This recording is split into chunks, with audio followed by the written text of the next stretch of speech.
Dans les desseins divins, pour Moïse, le moment vint de l'appel, car Moïse et Israël étaient prêts.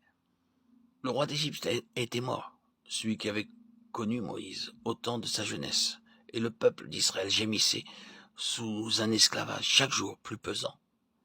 Dieu entendit leurs gémissements, et il se souvint de son alliance avec Abraham, Exode 2,24. Non pas que Dieu l'eût jamais oublié, mais il fallait que fussent remplies les conditions nécessaires à son action. Que les manifestations de la puissance de Dieu ici-bas dépendent d'une collaboration humaine. Ceci a toujours semblé étrange et mystérieux aux créatures limitées que nous sommes. Ceci s'explique cependant par la liberté de la volonté qui est laissée à l'homme. Dieu ne peut nous délivrer de l'esclavage si nous ne désirons pas qu'il accomplisse cette délivrance. Il nous faut donc permettre l'épreuve ou l'affliction ou la détresse pour nous amener à lui demander de faire ce qu'il peut et désire accomplir. Longtemps avant que nous ne l'en prions, il faut qu'Israël en arrive à gémir, à soupirer après la délivrance, avant que Dieu puisse faire tomber ses chaînes. Et il amène le peuple à crier à lui,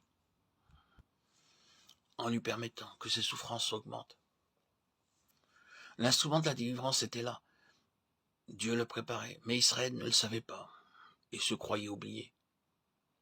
N'en est-il pas encore ainsi aujourd'hui?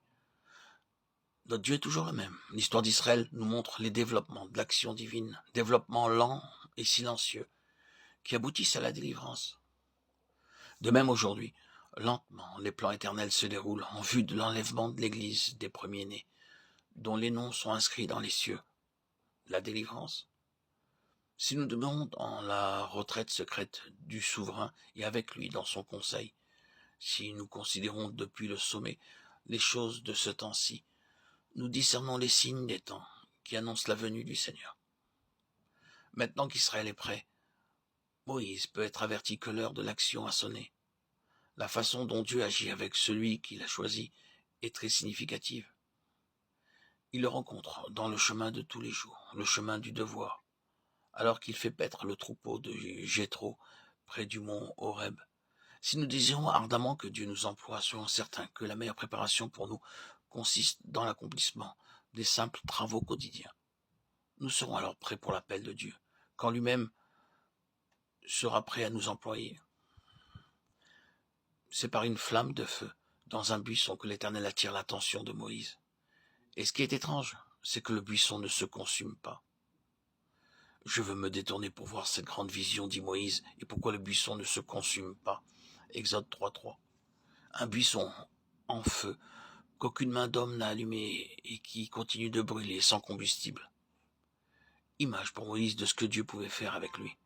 Image pour les enfants de Dieu, dans tous les âges de la grâce, de celui qui veut bien venir demeurer en de pauvres vases de terre. Aussi insignifiant que le buisson, avant que l'ange de l'Éternel l'eût embrasé. Oh, nous sommes le temple de Dieu, ce temple qui ne doit pas être souillé ni détruit. Oh, si Dieu demeure en nous comme il demeura dans le buisson, sa sainte présence illuminera même les choses ordinaires et les embrasera de la gloire du ciel.